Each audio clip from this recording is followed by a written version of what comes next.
I can't breathe. That's the first thing I notice when Lauren pulls away from me on the dance floor, her hand yanking free from mine like I'm diseased. The second thing is everyone's laughter, sharp and bright as broken glass, cutting through the birthday music spilling from her sister's expensive Bluetooth speakers.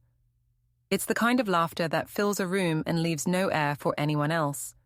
It wraps around me, suffocating and slick, a reminder that this is no accident. This is a performance, and I'm the unwilling entertainment. I'd rather kiss my dog than kiss you, she says, loud enough for the whole room to hear. She's smiling when she says it, her teeth gleaming in the light of the chandelier, performing like she's on stage. You don't even meet my standards anymore, Dan. The dining room at Sarah's house tilts sideways, or maybe that's just me. There must be 20 people here, maybe more, family, co-workers, a few neighbors, everyone watching as my wife humiliates me at her sister's birthday party. My attempt at affection is now a public farce. I see my nephew Tommy, 10 years old, staring from the kids' table with wide, uncertain eyes. I see Ethan, my son, 19, and home from college for the weekend, looking down at his phone like it holds the key to disappearing. My chest tightens. The laughter sounds underwater now, distant, warped, like I'm hearing it through a cracked aquarium. I put my hand on the back of a chair because my legs feel uncertain, like I'm standing on a boat in rough water, caught between sinking and staying upright. Jesus, Dan, don't be dramatic, Lauren says, rolling her eyes toward Jenna, her co-worker from the hospital. They share that familiar look, the one that slices clean through me without words. It says everything about what they think of me, about what everyone here thinks of me.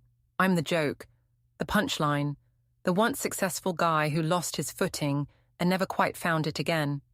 6 months since the layoff, 6 months since I stopped being Dan the project manager and became Dan the guy who does small inspection jobs and cheap renovations because no one hires 44-year-olds when they can get 25-year-olds with no mortgages and no back pain. I smell like drywall dust and sawdust and disappointment. I'm a man trying to hold his shape in a world that keeps sanding him down. Uncle Dan? Tommy's voice cuts through the noise, soft and confused. Why are you all being mean to Uncle Dan? The room goes silent just like that, the kind of silence that lands heavy and awkward. The music keeps playing, some pop song about love or summer or whatever, but it's just background now. Everyone's suddenly very interested in their drinks or their phones or the floor.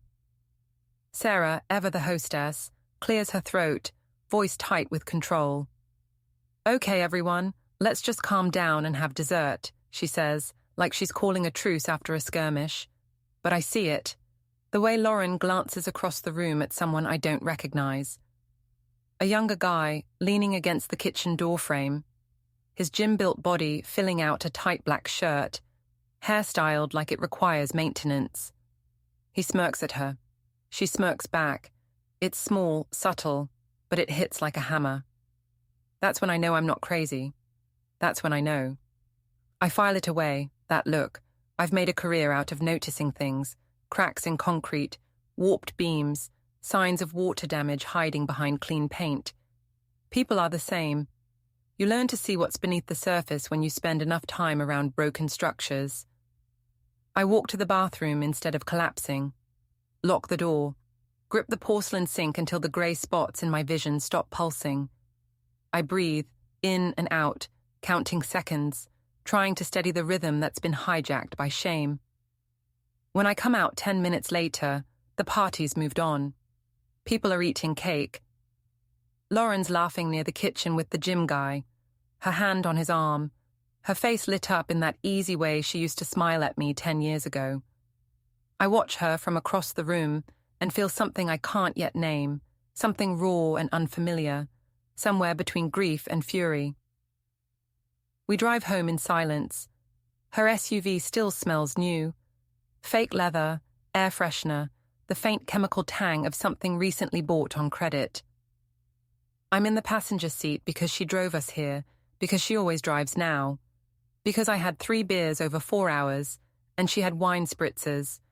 which apparently don't count when it's her turn to be responsible.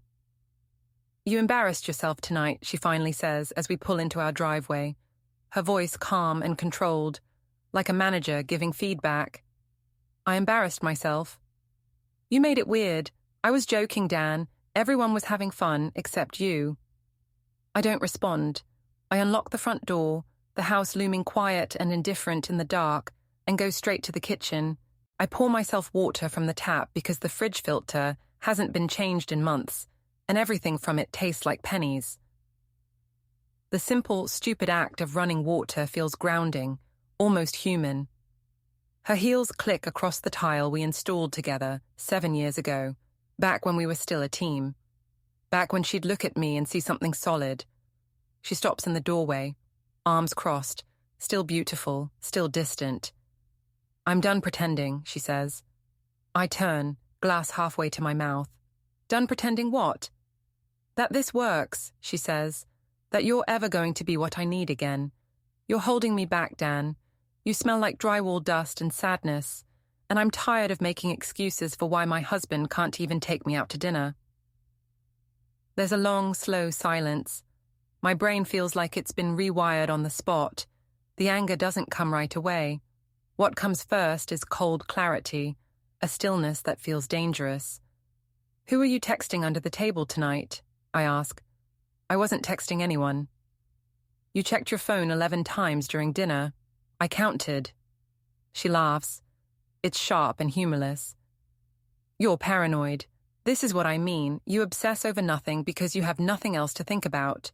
No job, no prospects, no ambition." "Who's Tyler?" I ask. Her eyes flick away, barely. A millisecond. But I see it. I've spent my life noticing cracks. This one is obvious. "What?" she says, voice a fraction too careful.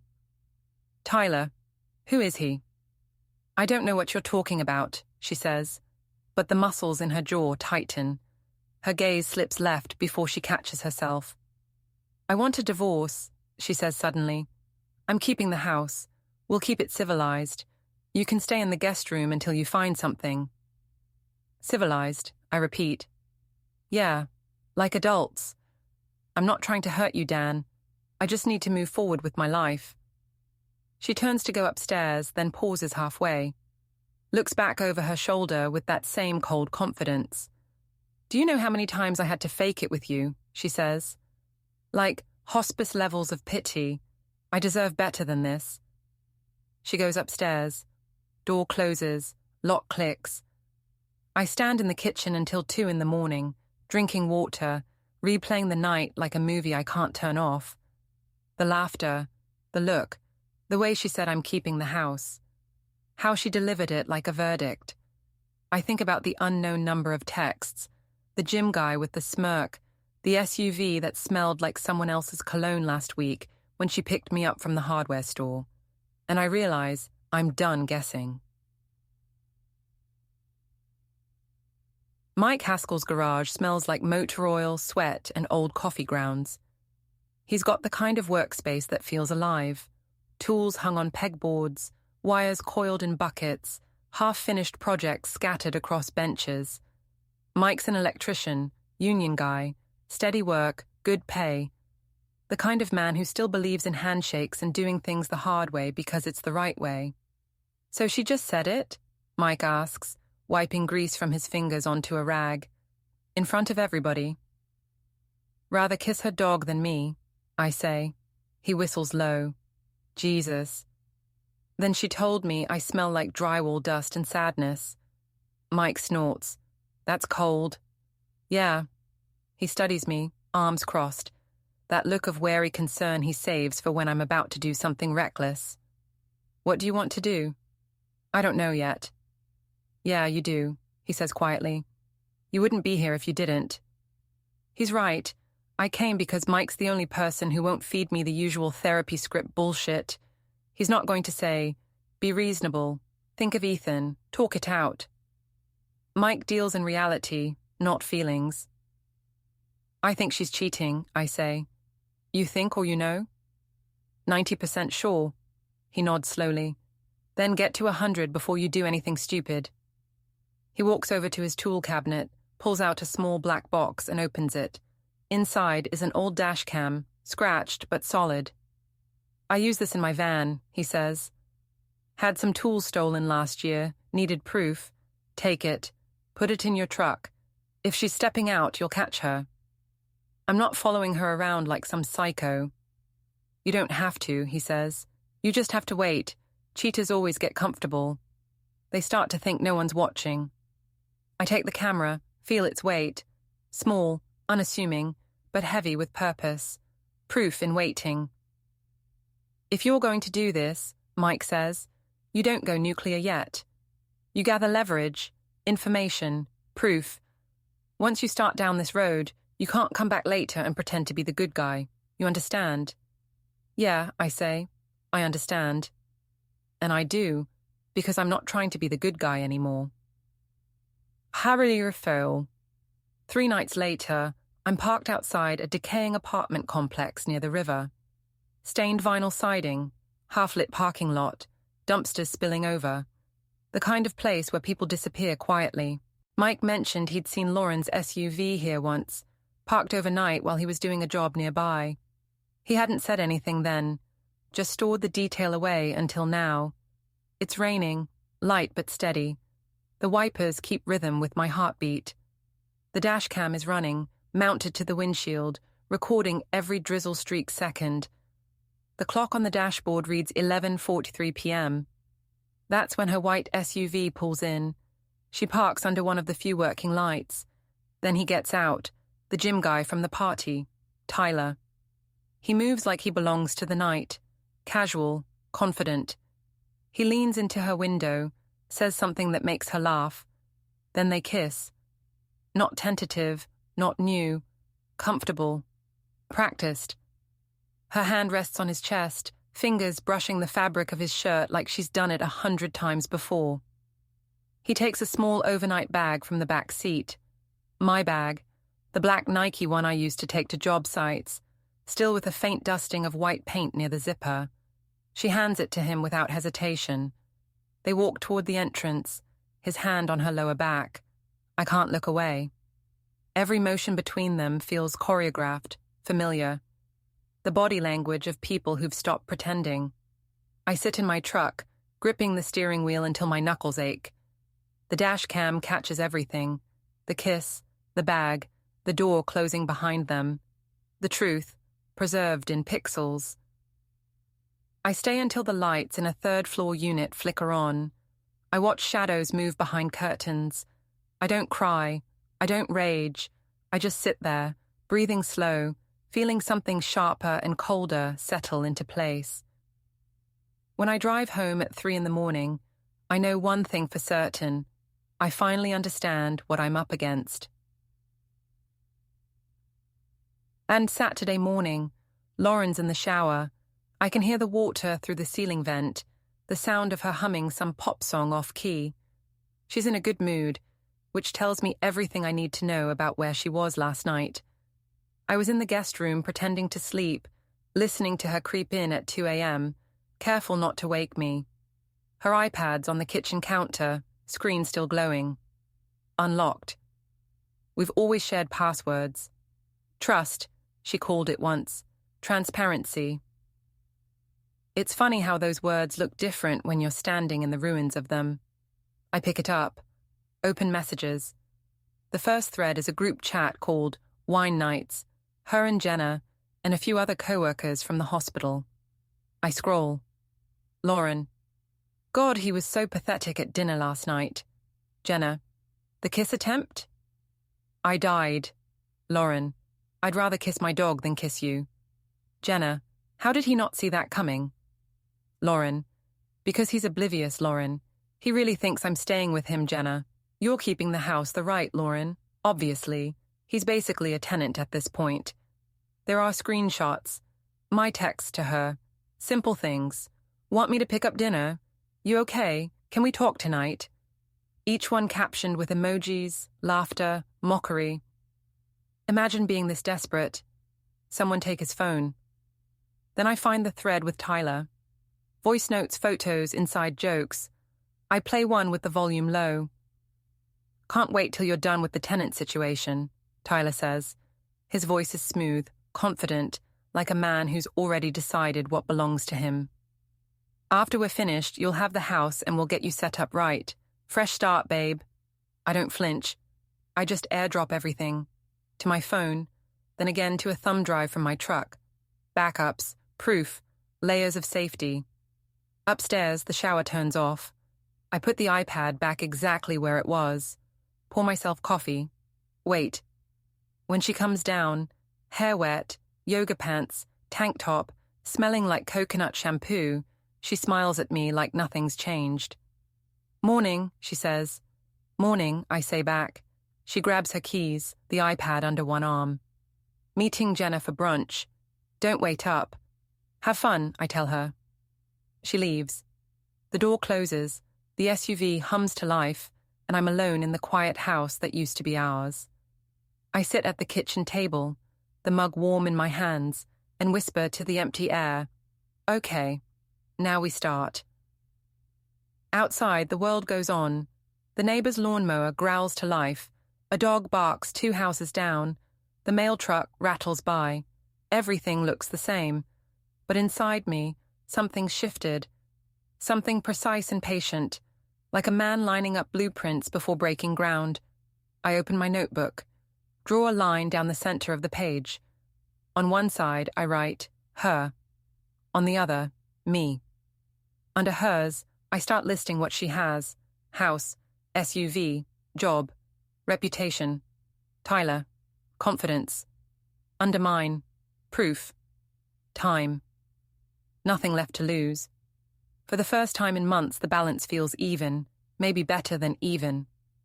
I close the notebook, finish the coffee, go to the garage, start the truck, and listen to the engine rumble like a heart that's just remembered its purpose. Because whatever happens next, it's not going to be civilized. Monday, I drive to the hospital where Lauren works. It's a mid-sized regional facility, not huge, but big enough that they care about public image. Their main building is brick and glass, trying hard to look modern and trustworthy. I text Lauren that I'm in the area and ask if she wants to grab lunch. She responds after 10 minutes. Lauren, why would you come here? Me, trying to be supportive. Thought we could talk. Lauren, fine. Meet me in the lobby in 20. I wait in the lobby, watching people come and go. Nurses in scrubs, doctors with badges, families looking worried. The whole building smells like institutional air freshener, trying to cover the smell of institutional anxiety. Lauren comes down in work clothes, dress pants and a blouse, her hospital ID badge on a lanyard. She sees me and her face tightens. This is weird, Dan. I just wanted to see where you work, take you to lunch. I eat in the cafeteria usually. Then let's eat in the cafeteria. We go to the basement-level cafeteria. It's bright and aggressively cheerful, like someone read a study about how lighting affects patient outcomes. We get sandwiches from the deli counter. She pays with her badge, which apparently works like a debit card here. While we're eating, a man in his 50s approaches our table. Suit, no tie, thinning hair, confident handshake energy. Lauren, good to see you. And this must be your husband. Dan, this is Dr. Alan Pace, my boss. He runs communications. Good to meet you, Alan says, shaking my hand firmly. Lauren does excellent work for us. Very valuable. She's great at managing image, I say, smiling. Alan sits down at our table uninvited, which seems like a boss move. How are things going? He asks Lauren. You've seemed a little distracted lately. I'm fine, Lauren says quickly. Just busy. Well, if you ever need to take time off, let me know. We can't have our social media director burning out. He looks at me. You make sure she's taking care of herself. I try, I say. Then, casual as possible. She's actually been pretty stressed. Might need to go offline for a while to deal with everything. Alan's expression shifts, just slightly, from friendly to alert. Everything, he asks. Lauren kicks me under the table. Hard. It's nothing, she says. Dan's exaggerating. I hope so, Alan says, standing up. Because you know how sensitive our position is. Any personal issues that might affect our hospital's image. He leaves the sentence hanging. Just keep me in the loop, okay? He walks away. Lauren leans across the table, her voice low and furious. Don't you ever show up at my work again like some lost dog. You're embarrassing me. I was trying to be nice. You're trying to control me. It's pathetic. We finish eating in silence. In the elevator on the way out, she won't look at me. I've planted the seed with Alan Pace. Made him think Lauren might be a scandal risk. Made him think something's happening that could blow back on the hospital. Later that night, I checked Lauren's iPad again. Alan texted her 20 minutes after I left. Alan, is there something I should know about? If you're dealing with personal issues that could impact the department, I need to be aware. Lauren, it's nothing. Dan's just being difficult about the divorce. Alan, divorce? When were you going to tell me about this? Lauren, it's not affecting my work. Alan, let's talk tomorrow. My office, 9 a.m. Perfect. A Wednesday night, I'm parked outside the gym where Tyler trains clients. It's a small place in a converted warehouse, weights and mirrors and motivational posters about discipline and grinding. I watch him through the windows for 2 hours. He does this thing where he touches women when he's correcting their form. Hands on hips, hands on shoulders, always smiling, always too close. One of his clients is a woman in her 40s, married if the ring means anything. Tyler leans in close, while she's on the leg press, his face next to hers, saying something that makes her laugh. I take photos on my phone. Not because I'm going to send them to anyone, just because information is leverage and I'm collecting everything I can.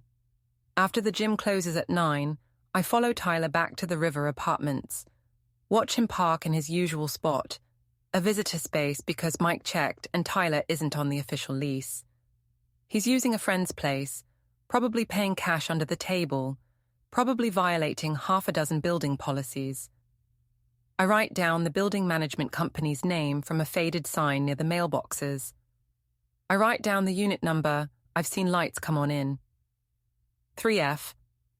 I write down that he drives a Dodge Durango, black, with tinted windows and custom wheels. Probably financed at 18% interest. Then I go home and make a plan. Tyler's weak spots, his business, his income, his ego, his car. Lauren's weak spots, her reputation, her job, her carefully constructed image as a successful professional woman. I'm going to break all of it.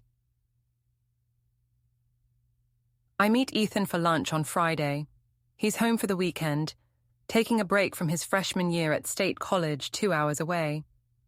We go to a diner near campus, the kind with cracked vinyl booths and coffee that tastes like it's been sitting since morning. Mom's acting weird, Ethan says, picking at his fries. Yeah? She keeps asking me about you, like if you're okay, if you're acting strange. What do you tell her? That you're fine, I guess. Are you fine? I look at my son. He's got Lauren's eyes, my build.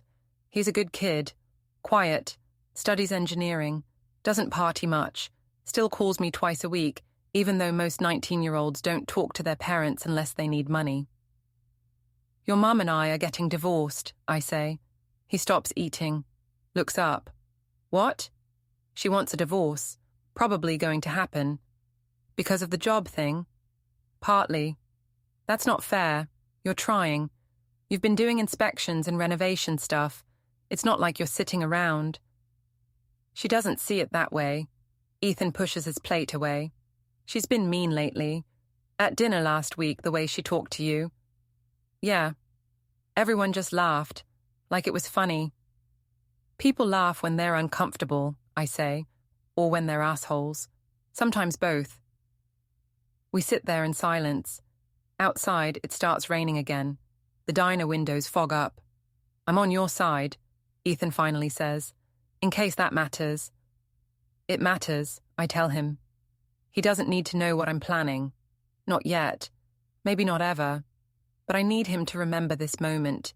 Need him to remember who was there and who wasn't when everything falls apart. It was Saturday night. I wait until 2 a.m, then drive to the River Apartments. Tyler's Durango is parked in its usual spot, visitor space 12, next to the dumpster that always smells like rotting food and dirty diapers. I'm wearing gloves, black hoodie, bowl cap pulled low. Nothing dramatic, just someone who doesn't want to be identified. I've got a pocket knife, a screwdriver, a small can of spray paint. I crouch next to the Durango's passenger side, where the street light doesn't quite reach. Use the key end of the screwdriver to scratch into the paint deep enough to hit metal. Long strokes, words that Tyler will see when he comes out in daylight. 4 minutes. Small dick energy, she laughs at you. Then I crawl under the SUV, find the fuel line. Don't cut it, that's too dangerous and stupid, but I loosen a connection just enough that it'll leak slowly, cause problems, cost money to diagnose and fix. I leave a note under his windshield wiper, folded paper in a Ziploc bag so the rain doesn't destroy it. She said you last 4 minutes. She calls you her pet check, your phone. She's laughing at you right now. I'm walking back to my truck, parked 2 blocks away in a grocery store lot, when I hear a door slam behind me. Footsteps on wet pavement, fast. Hey, I turn. Tyler's running toward me in sweatpants and a t-shirt, barefoot, face twisted in rage. He must have heard something, must have looked out the window. I run, not away. Toward the maze of alleys behind the apartment complex, where I know there are dumpsters and utility poles and bad lighting, where Tyler, in bare feet, will regret chasing me. He follows, fast for a gym guy, but he's running on pavement without shoes and it's wet, and there's broken glass and trash everywhere. I hear him slip, hear him curse, hear the wet smack of him hitting the ground hard. I stop, turn around, walk back slowly. Tyler's on his hands and knees, breathing hard. One of his palms is torn up. I crouch down next to him, grab his jaw, make him look at me, then I slap him. Open hand, fast, across the face. Not a punch. A slap, the kind that humiliates more than it hurts. Next time, I say quietly, it's the bones in your hands. You need those for work, right? I let go, stand up, walk away. Behind me, Tyler stays on the ground, breathing hard, probably trying to decide if he's hurt or just embarrassed or both. I get in my truck and drive home. My hands don't shake until I'm in my own driveway. Monday morning, I'm parked outside the hospital when Alan Pace arrives at 7:30. He drives a silver Lexus, parks in a reserved spot near the administrative entrance. I wait until he's getting out of his car, then I approach. Dr. Pace? He turns, startled, then recognizes me. Dan, what are you doing here? I need to talk to you about Lauren. His face becomes careful, professional. This isn't appropriate. If you have concerns about your marriage, that's between you and your wife. She's been seeing someone, I say. Younger guy, personal trainer named Tyler Grant. She's been bringing him to our house while Ethan's upstairs. She told me she wants a divorce so she can be with him. Alan looks like he swallowed something sharp. I don't see how this is relevant to her work. She told Tyler that once she gets rid of me, she's keeping the house and they're going to start their life together. She's been planning this for a while, probably months. Again, Dan, I'm not sure why you're telling me this. Because she's scared, I say, letting my voice crack just slightly. She said if the board finds out about her and Tyler, it'll look predatory. Because of the age difference. Because she's in a position of authority and he's, mid-30s? She thinks it'll look bad for the hospital. Her words, not mine. This is beautiful, precise manipulation. I'm not accusing Lauren of anything illegal. I'm just reporting what she supposedly said. What she's supposedly worried about. I'm making Alan's brain do all the work. His face goes pale. Has there been anything inappropriate at work? I don't know. She doesn't tell me anything anymore. But she's been stressed about it, worried about optics. about how it looks that she's leaving her husband for a younger guy, about whether people at work know. Alan's expression becomes locked down. Corporate, the face of someone calculating PR risk and legal exposure and insurance liability. "Thank you for letting me know," he says carefully. "I'll handle this." "I just thought you should know," I say. "Especially with Ethan involved. You mentioned making sure she's taking care of herself. I'm trying to do the same thing." He nods, walks toward the building entrance, doesn't look back. I sit in my truck and watch him disappear inside. Give it 15 minutes. Then I text Lauren. "Me. Hope your morning's going well." She doesn't respond. At 9:15, Alan calls her into his office. I know this because later, when I check her iPad, I'll see the emergency text she sends Jenna. "Lauren, Alan just called me in. Someone told him about Tyler. I think it was Dan." "Jenna, what did he say, Lauren?" "He's putting me on personal leave for 2 weeks. Paid, but I can't post anything from hospital accounts. He said he needs to assess potential conflicts of interest." Jenna, "Oh my God." "But she won't, because I haven't done anything illegal, haven't lied, haven't made threats. Just had a concerned conversation with her boss about worries she supposedly shared with me. Perfectly deniable.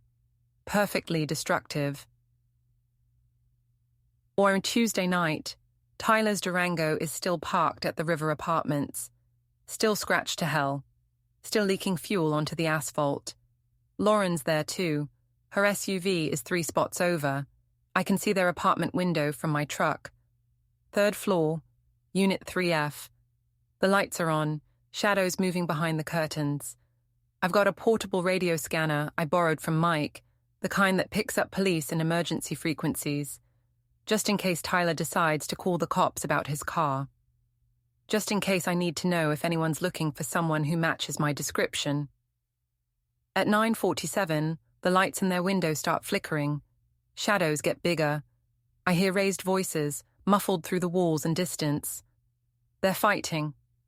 I record audio on my phone, aimed at the building. It's not perfect. The sound quality is garbage. But I catch pieces. Lauren. Never said that exactly. Tyler. You goddamn lied to me about everything. Lauren. Not about him being a psycho. He destroyed your car. Tyler. How do I know you didn't do it? You're the one who wants him gone. My heart stops. She told Tyler I hit her, that I'm violent, that I'm dangerous. She's been building a narrative, preloading witnesses, getting people ready to believe that I'm the problem, so when the divorce happens, she's the victim. She keeps the house. She keeps Ethan. She keeps her image as a survivor who escaped an abusive husband. This isn't just cheating. This is a calculated reputation destruction. The fight continues for 20 more minutes. Then the apartment door opens and Tyler storms out, limping slightly, holding his car keys. He gets in his Durango, tries to start it. It turns over rough, sputters. The fuel leak I created. He curses loud enough that I hear it from my truck. He gets out, slams the door, goes back inside. I sit there until midnight, recording everything, taking notes, building my own case. Because if Lauren's trying to paint me as abusive, I need proof that I'm not. I need witnesses. I need evidence. I need to destroy her story before it destroys me. The Wednesday. I meet Mike at his garage. She's telling people I hit her, I say. Mike stops what he's doing, puts down his wire strippers. You got proof? Audio. Tyler confronted her about it. She didn't deny it fast enough. That's bad. That's worse than bad. If she gets that story out there, I lose everything. Ethan, the house, my name, everything. Mike leans against his workbench, thinking. Then you need to flip it, he says. You need to get ahead of it.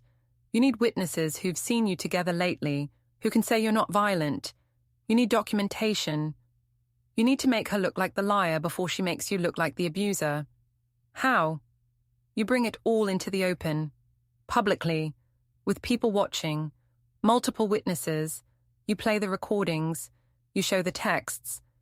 You make it so obvious she's lying that nobody can defend her without looking stupid. That's nuclear. Yeah, but if you don't go nuclear, she will. And she's got a head start. I think about this. About what it would take to gather everyone in one place. About how to force the truth into daylight where Lauren can't spin it or control it or manage it like one of her hospital social media crises. I need Ethan there, I say. I need him to hear it, so he knows.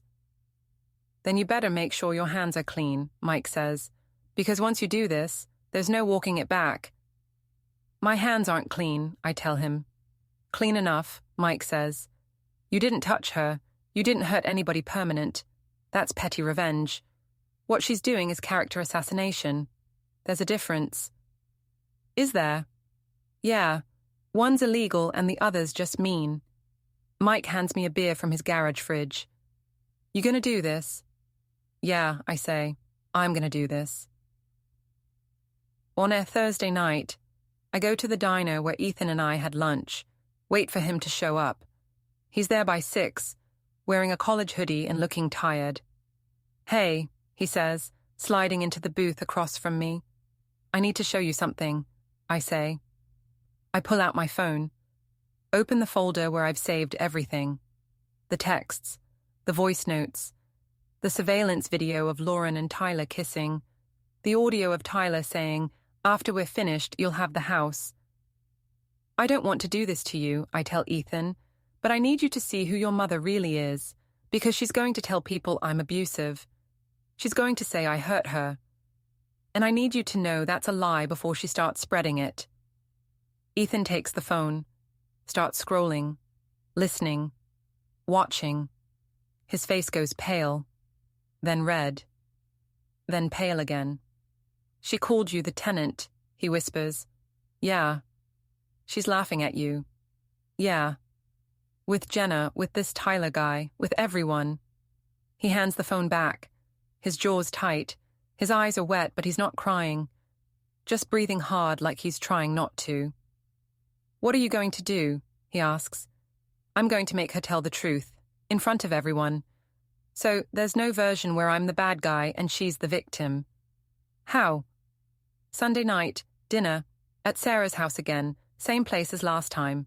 I'm going to invite everyone, her family, Jenna, her boss if I can manage it. And I'm going to play the recordings, show the texts, make it impossible for her to lie. That's insane. Probably. Ethan looks at me across the diner table. Will you hurt her? No, I won't touch her. Will you hurt him? Tyler. Only if he tries something stupid, and only enough to make him stop. Ethan nods slowly. Then I'll be there. I'll be in the room. You don't have to. Yeah, I do, because if you're doing this, you need someone on your side, someone who knows you're not lying. That's when I know I've already won. Because Ethan sees it, sees what Lauren did, sees that I'm not crazy or paranoid or abusive, sees that I'm just done. Friday afternoon, Lauren catches me in the driveway as I'm getting into my truck. You destroyed Tyler's car, she says. No question. An accusation.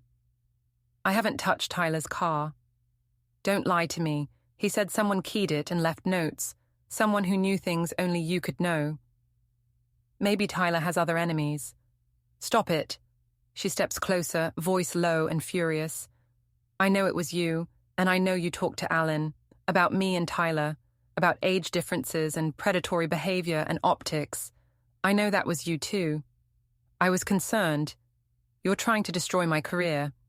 I'm trying to protect my son, I say, from watching his mother cheat and then lie about it. I never lied. You told Tyler I hit you. She freezes. I have audio, I tell her, of Tyler confronting you about it, of you not denying it. So if you're planning on running around telling people I'm abusive, you should know I can prove you're lying. You're recording me. I'm recording Tyler, in public places, where there's no expectation of privacy, totally legal. Her face is white, then red. You're pathetic. You're obsessed. You're stalking me like some psycho. I'm protecting myself from your bullshit story. Tyler lunged at me, she says, switching tactics fast. The night you destroyed his car, he thought I did it. He grabbed my arm. I had to push him away. Sounds like Tyler has anger issues. Because of what you did to him. I didn't do anything, but maybe you should think about the kind of man you're leaving me for. A guy who gets violent when he's upset. She stares at me. You're twisting everything. I'm just repeating what you're telling me. Tyler got physical. Tyler blamed you for his car. Tyler's got a temper. You should be careful around guys like that. I get in my truck, start the engine, roll down the window. One more thing, I say. You really think Tyler isn't texting other clients? The way he touches women at the gym? You think you're special? I drive away before she can respond. Seeds planted. Doubt introduced. Now they'll turn on each other. It's Saturday. The air is heavy, grey. The kind of morning where every sound seems sharper, more deliberate. I sit at my kitchen table with coffee gone cold, staring at the burner phone on the counter. I send an anonymous email to the building manager of Tyler's apartment complex. Subject: Illegal business activity, Unit 3F message. Tenant in Unit 3F, Tyler Grant, is running personal training sessions from the unit and in common areas without authorization. He has clients coming in and out at all hours, using the parking lot for outdoor workouts, and potentially violating insurance liability requirements. He is not on the official lease. Please investigate. I read it 3 times before sending. The wording is careful, professional, unemotional, believable. I even used proper punctuation and polite phrasing. People trust complaints that sound reasonable. At 4 p.m., I'm parked across the street when the building manager shows up. A woman in her 60s, short grey hair, clipboard tucked under her arm. She moves with purpose, the kind of person who enforces rules like scripture. She knocks on 3F. Tyler answers, wearing a tank top and gym shorts, his trademark uniform. They talk for a while. She points at the lease terms on her clipboard. He argues. She shakes her head, expression tightening. 10 minutes later, Tyler's escorting 2 clients out of the building. Both women. Both embarrassed. One of them is yelling at Tyler about wasting her time. The building manager stays behind. I watch her go into the unit, come back out, lock the door behind her. Tyler follows her downstairs. More arguing in the parking lot. His voice is louder now, desperate, losing ground. I take photos of all of it, every angle, every angry face, every gesture that screams guilty. At 4:45, one of Tyler's former clients storms out of the building and starts yelling at him in the parking lot. My husband's going to find out I was coming here. You said this was a legit business. You said you were licensed. Tyler's face is red. His hands are shaking. He tries to calm her down, but his voice keeps rising, his composure unraveling. The building manager threatens to call the police if he doesn't leave immediately. I film all of it on my phone, zoomed in, stable footage. Then I text the video to Lauren from the burner number. No message. Just the video of Tyler getting thrown out, screaming, humiliated, his business destroyed in front of the neighbors. She doesn't respond. But I know she's seen it, because at 6:15, I hear screaming from their apartment. Their windows open just enough that the sound carries down the block. I park closer, record more audio. Tyler: Your fault. You told him everything. Lauren: Didn't tell him anything. He figured it out. Tyler: You lied about him hitting you and now he's coming after me because you painted me as some homewrecker. Lauren: Never said he hit me. Tyler: Yes, you did. You told me he was abusive. You told me that's why you needed to leave. You used me. Silence, then sobbing. I can't tell if it's Lauren or Tyler. The truth is, eating them alive. Good. Sunday morning. The world feels cleaner, colder. There's frost on the grass, the sky a washed-out blue. I sip my coffee slowly, scrolling through the photos and recordings. Every frame tells a story. Tyler arguing with the manager, Lauren's voice cracking under pressure, Ethan's messages from earlier in the week asking if I was okay. I call Ethan. Tonight, I say. Sarah's house, 7 p.m. Can you be there? Yeah. Don't tell your mom. I won't.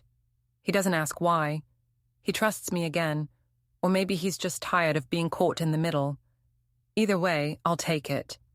I text Sarah, Lauren's sister, from a carefully worded message that makes it sound like Lauren wants everyone to gather for a family meeting about next steps and keeping things civil during the divorce. Sarah agrees immediately, says it's mature and healthy. Then I text Jenna, pretending to be Lauren, asking her to come for moral support. She agrees too. I call Alan Pace's office, leave a message with his assistant saying that Lauren requested his presence to clear up some misunderstandings and that she's worried about her job. Alan calls back within an hour, says he'll be there. Mike offers to come too. You need backup, he says. It's not going to be physical. Doesn't matter. You need someone watching your back. He's right. I know how these things go. When lies start falling apart, people get desperate. By 6 p.m., everyone's confirmed. I've got a Bluetooth speaker charged and ready. I've got my phone loaded with all the recordings, organized in a playlist like a presentation. I've got printed screenshots in a folder, time-stamped, highlighted. I've got everything except mercy.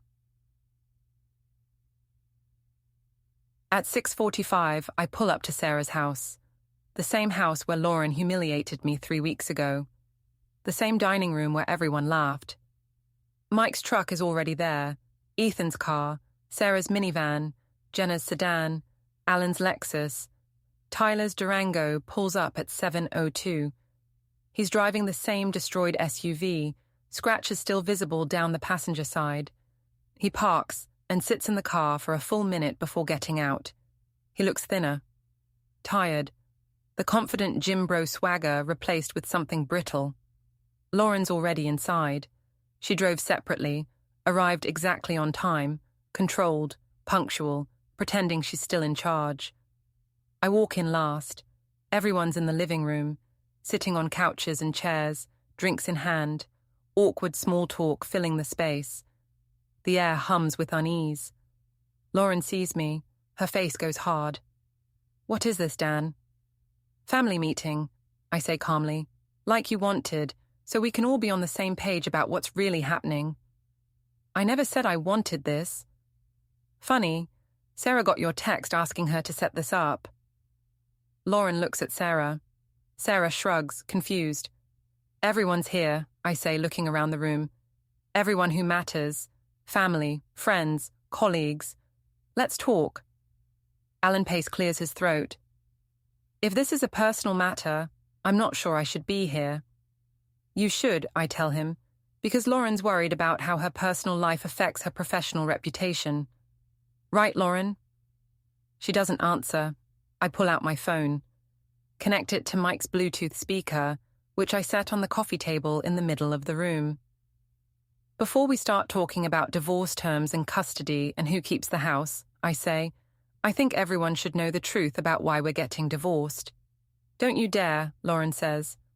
The truth, I continue louder now, is that Lauren's been cheating on me for months, with Tyler Grant, who's sitting right there, and she's been telling people I'm abusive to justify it. Tyler stands up. She told me you hit her. I've never touched her, I say. That's a lie, Lauren says. You grabbed my arm last month. You left bruises. Did I? I look around the room. Did anyone see bruises? Did Lauren show anyone bruises? Did she take photos? Go to a doctor? Silence. No, I say, because it didn't happen. I press play on my phone. Lauren's voice fills the room. God, he was so pathetic at dinner last night. I'd rather kiss my dog than kiss you. Jenna's voice. How did he not see that coming? Lauren. Because he's oblivious. He really thinks I'm staying with him. He's basically a tenant at this point. The laughter in the recording is cruel, sharp. It slices through the room like glass. I let it play. Let everyone hear Lauren and Jenna laughing. Let everyone hear the screenshots of my texts with captions mocking me. Let everyone hear the contempt. Sarah's face goes pale. Lauren, what the hell? That's taken out of context, Lauren says quickly. I play the next clip. Tyler's voice. Can't wait till you're done with the tenant situation. After we're finished, you'll have the house and we'll get you set up right. Alan Pace sets down his drink. Lauren, explain this. I can explain, she starts, but I'm already queuing up the next video. The surveillance footage on my phone shows Lauren and Tyler in the parking lot, kissing, laughing, her handing him my overnight bag, both of them walking into his apartment, hands all over each other. Ethan watches it, his jaw tightens. He doesn't look at his mother. This is illegal, Lauren says, panic creeping into her voice. You can't record me without permission. I recorded Tyler in public, in a parking lot, where there's no expectation of privacy, totally legal. I play the final recording, Tyler and Lauren fighting. Tyler, you told me he was abusive. You said he hit you. Lauren, long pause.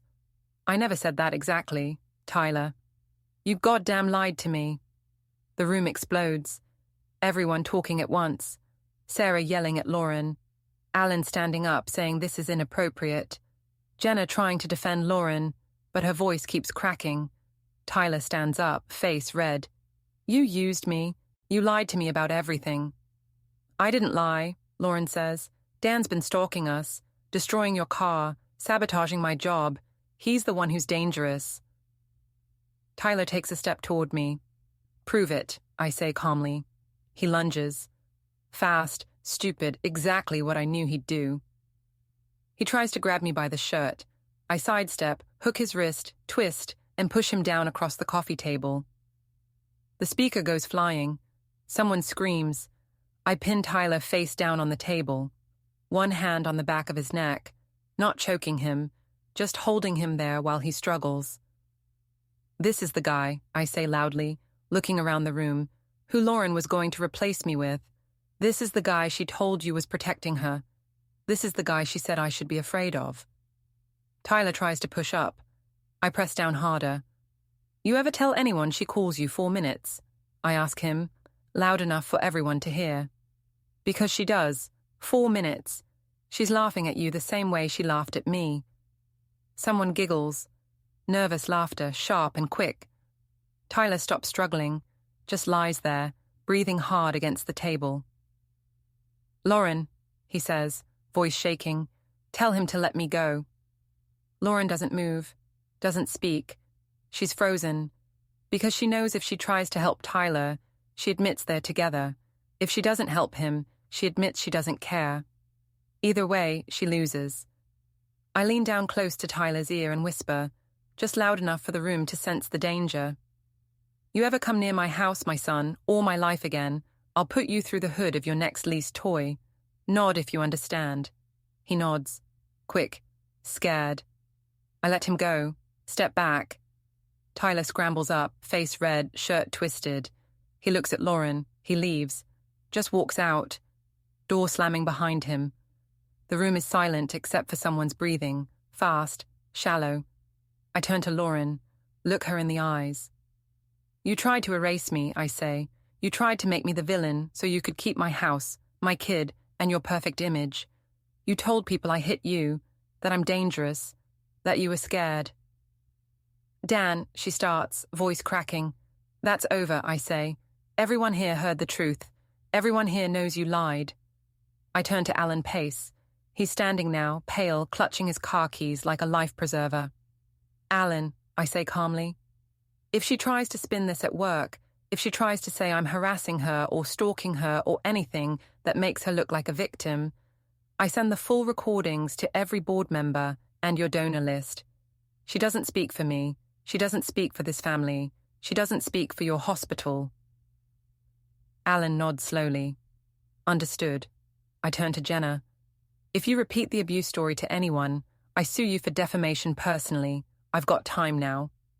Jenna looks at the floor. She doesn't argue. I look at Ethan. He's standing near the doorway, arms crossed, face unreadable. You coming? I ask him.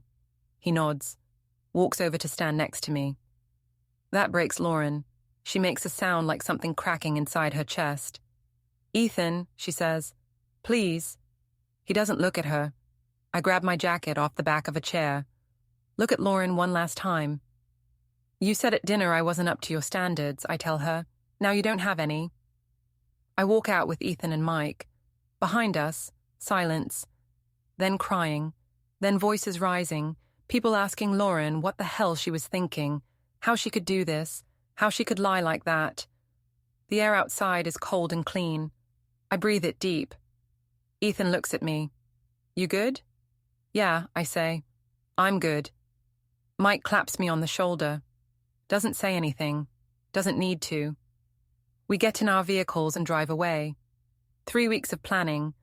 3 weeks of surveillance, manipulation, carefully constructed revenge.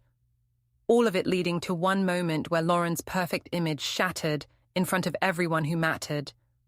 Her career damaged. Her reputation destroyed. Her relationship with Tyler imploded.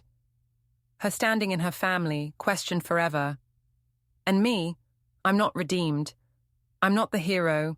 I'm not even sure I'm the good guy anymore. But I'm not erased. I'm not forgotten. I'm not the punchline. I'm the one who walked away standing. Later that night, the silence in my house feels different, peaceful, not empty. It's the kind of silence that doesn't demand to be filled, the kind that lets you breathe. The air smells faintly of rain, cool and metallic. I sit on the porch with a beer, the cold bottle sweating against my palm. The wooden steps creak when I shift my weight, and the soft hum of crickets fills the night. The neighborhood is dark and still, every porch light extinguished except mine. The distant sound of a train drifts through the air, lonely and rhythmic, as if marking the end of something. For the first time in months, I don't feel like I'm being watched. There's no tension in my shoulders, no twitch at the back of my neck that tells me I'm under scrutiny. I can breathe, really breathe, without the heaviness of suspicion pressing down. The house behind me glows faintly through the curtains, warm, safe, contained. Inside, Ethan's bedroom door is cracked open, a quiet sign of trust. I know that small gap means everything. It means he doesn't see me as a threat anymore. It means the wall between us, built from months of lies and whispered manipulation, is starting to crumble. I take another sip of beer, taste the bitterness. My reflection stares back faintly from the window, a face I barely recognize. Older, maybe harder, but calm. I used to look at myself and see a man fading into the background of his own life. Tonight I see someone who fought his way out. Lauren will spend the night spinning explanations, trying to rewrite the story, calling people who won't answer. I can picture her pacing the living room of her sister's house, the same hands that once gestured with authority, now trembling as she types out frantic messages. She'll call Sarah first, demand that she take her side, insist that I manipulated the narrative. But Sarah's not stupid. She saw the evidence, heard the recordings. Even if she wants to believe her sister, she can't unhear the laughter, the mockery, the way Lauren spoke about me. Then she'll call Jenna, and Jenna, loyal, loud, but weak, will crumble under the weight of fear. She'll delete messages, erase the evidence, scrub her social media. She'll tell Lauren to lay low, that maybe it'll blow over, that maybe Alan won't say anything. But he will. Alan's the kind of man who sees reputation as sacred. He'll tell her to take a leave of absence for her own well-being. He'll use words like clarity, professional distance, rebuilding trust. What he'll really mean is damage control. Sarah will distance herself. Family always does when the truth burns too hot. She'll tell mutual friends she's staying neutral, that she doesn't want to get involved, but her silence will be its own verdict. And Tyler, poor stupid Tyler, he'll vanish. He'll lick his wounds, retreat into some rented apartment, tell his gym buddies I ruined his life. Maybe he'll post vague motivational quotes about resilience and loyalty. Maybe he'll start training new clients in a different city. But every time someone asks about what happened, his face will go red and his voice will crack. He'll tell himself he was the victim, that he was seduced and set up. He won't admit, not even to himself, that he fell apart because he believed a lie he wanted to be true. They'll all tell themselves I went too far. Maybe I did, but truth doesn't care about sympathy. Truth just stands there, cold and steady, waiting to be seen. It doesn't need forgiveness. It doesn't need applause. It simply is. I think about the moment in Sarah's living room when it all broke, the sound of Lauren's voice fading into panic, the way Tyler's face twisted when he realized she'd lied to him, the way everyone looked at me, not as a villain, not as a fool, but as something sharper. I didn't feel proud in that moment. I felt hollow, like I'd burned down a forest just to prove I could. But as the night wears on, sitting here under the dim porch light, I realize it wasn't pride I wanted, it was acknowledgement. For years, I'd been erased in small ways, interrupted mid-sentence, laughed at behind closed doors, made to feel like my feelings were inconvenient.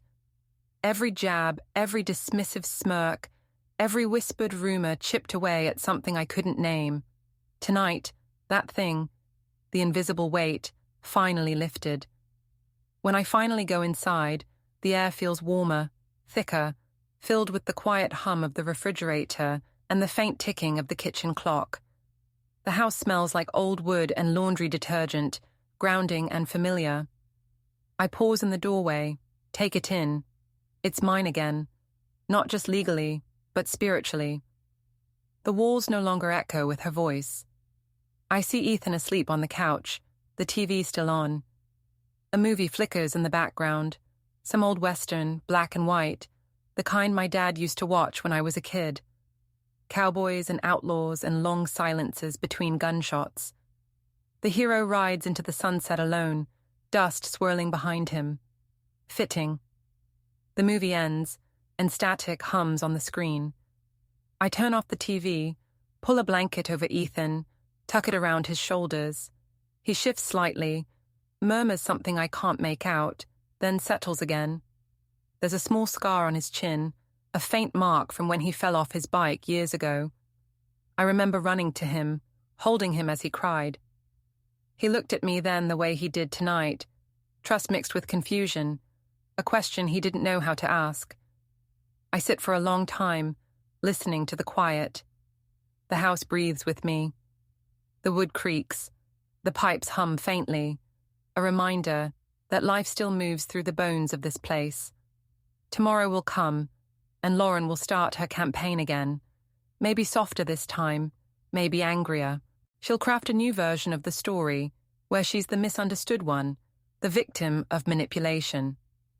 She'll cry in front of the right people, rehearse the lines about emotional abuse, about control. She's good at that, turning weakness into performance. But the problem with a lie is once it cracks, it never fully seals again. The people she calls will hesitate before answering. The friends she keeps will wonder what else she's hiding. Every smile she offers will look like strategy. And me, I'll keep living, quietly, methodically. I'll take Ethan to school, start cooking again, mow the lawn on weekends. I'll rebuild piece by piece, not because I want redemption, but because I refuse to be erased. I think about the word victory. It sounds clean, decisive, like a trophy on a shelf. But real victory is messy. It's exhaustion, aftermath, silence. It's sitting alone on a porch at midnight, knowing you've won something that can't be celebrated. In the ruins of everything she tried to take, I find a strange kind of peace. It's not joy, it's not relief. It's more like the quiet after a storm.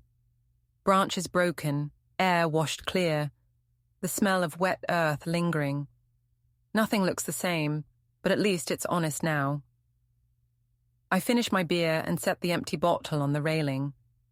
The glass catches the porch light, throwing a thin reflection across the yard. The grass glistens with dew.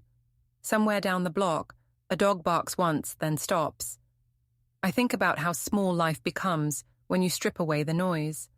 For months, everything revolved around surveillance, suspicion, manipulation, a constant pulse of tension that felt like oxygen.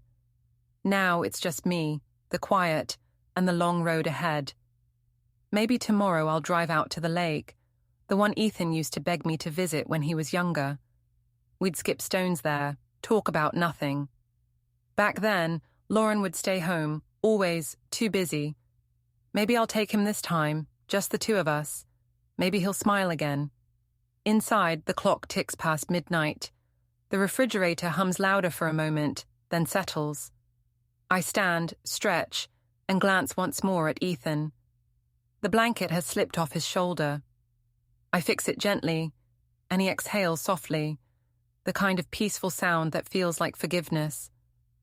I walk to the kitchen, rinse the bottle, leave it upside down to dry. The small acts of normalcy feel sacred now.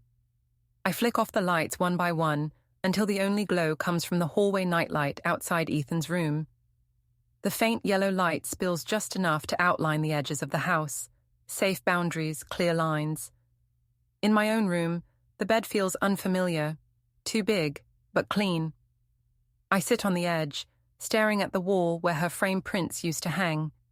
The nails are still there, tiny punctures in the paint. I could patch them, but not yet. They remind me of absence, of the cost of peace. I think about calling someone, Mike maybe, but I don't. There's nothing to say that doesn't sound hollow. Instead, I lie back and listen to the quiet again, tracing the rhythm of my breathing against the houses. Somewhere, Lauren is probably crying, or drinking, or both.